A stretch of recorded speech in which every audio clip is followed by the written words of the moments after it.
was stealing apples. As soon as we knew that our neighbor was occupied, we'd climb her fence up onto her garage.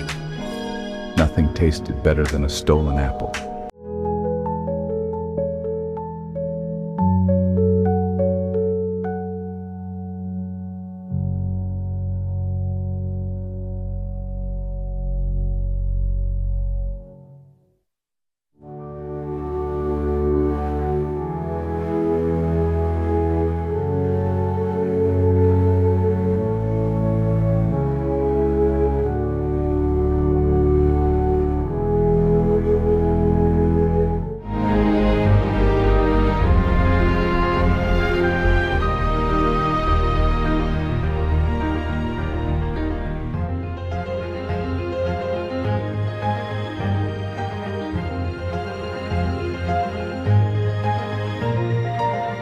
Whoever remembers the leaves but the child in you who raked them into a pile so that it could be jumped into? Ah, the smell of burning leaves on an autumn night.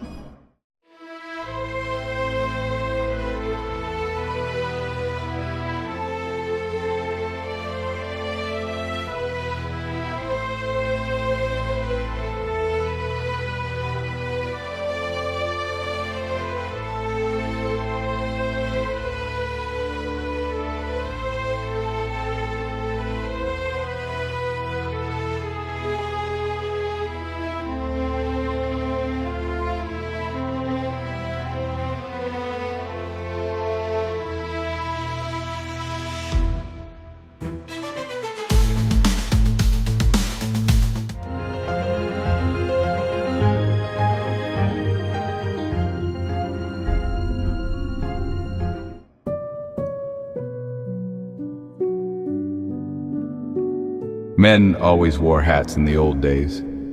I can remember trying on my father's many hats. Now we must wear many hats in life.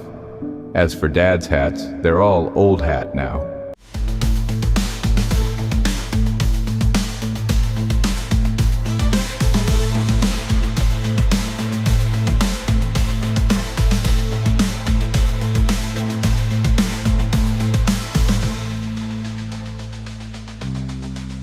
Look at the stars here.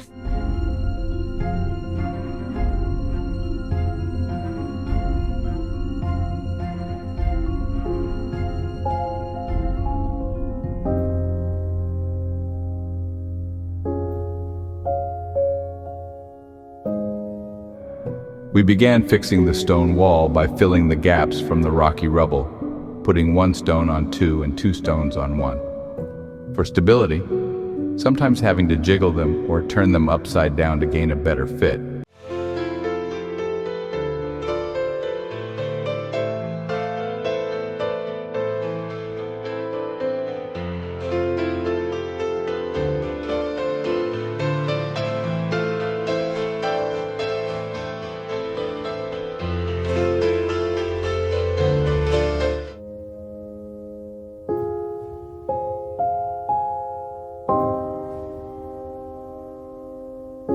Large stones were saved for the bottom and the flat ones reserved for leveling the top.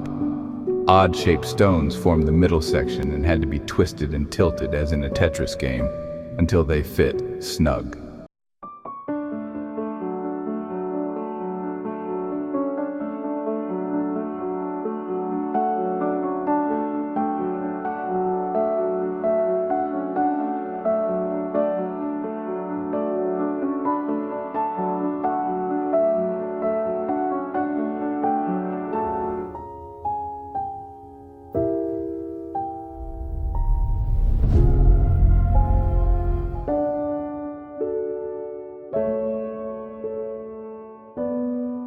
I first learned about love from attic postcards showing the formalities of hand kissing, so when I bowed down and kissed the hand of the girl down the street, inviting her to play in the sandbox, she most readily accepted.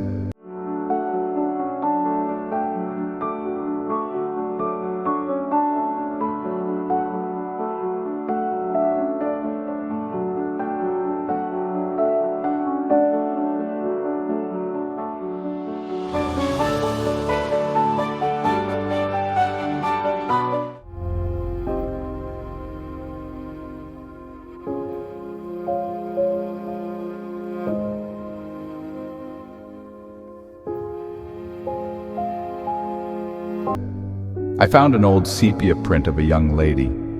She was my grandfather's sweetheart. He gave her the gift of the spring flowers, the wealth of the summer hours, the colorful walks of autumn, and the winter's warm fire. The spirit of love still lives in them, calling them back to or from somewhere in time.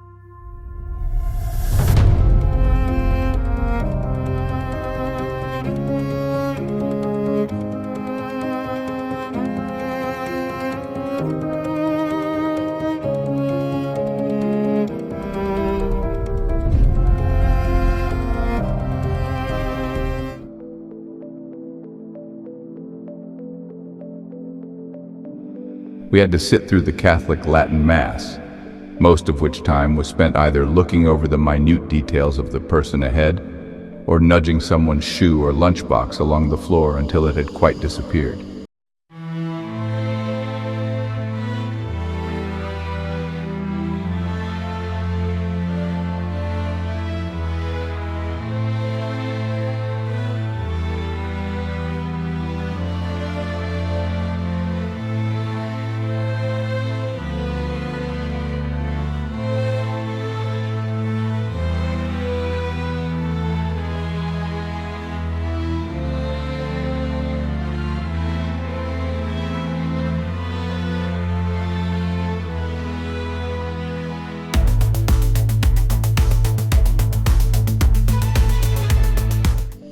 Of course, to kill even more time, one could imagine climbing the wall buttresses barehanded, maneuvering among the ceiling arches, sliding down the lamp wires and such, until rudely bumped back into reality by the nun sitting behind, the nun with eagle eyes, who could detect the slightest lack of attention.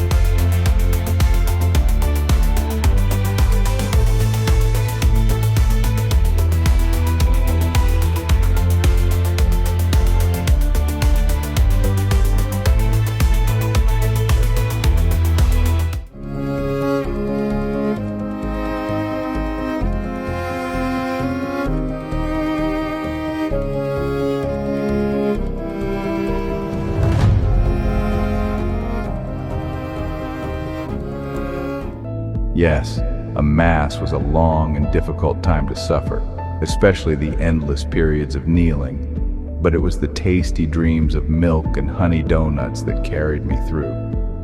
For now and then I'd catch a whiff from my donut bag of my breakfast, which everyone knew meant breaking the fast.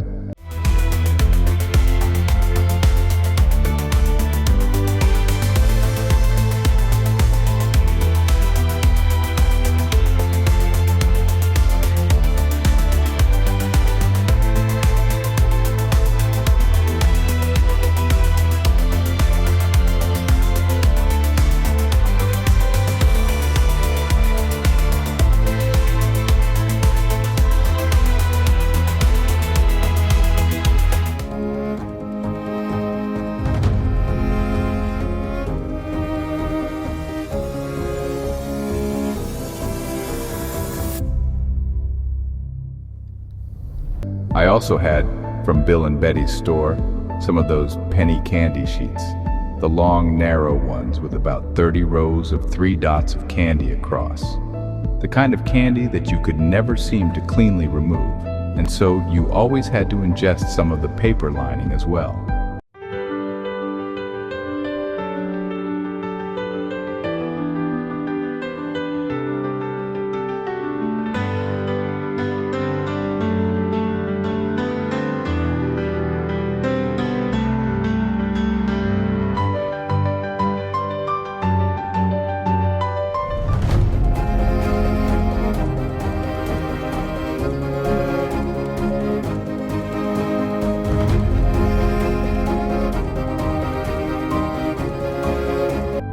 bought some small wax bottles that contained, as now I see it, mere colored water, but then, as I thought as a boy, some sort of elixir of the gods.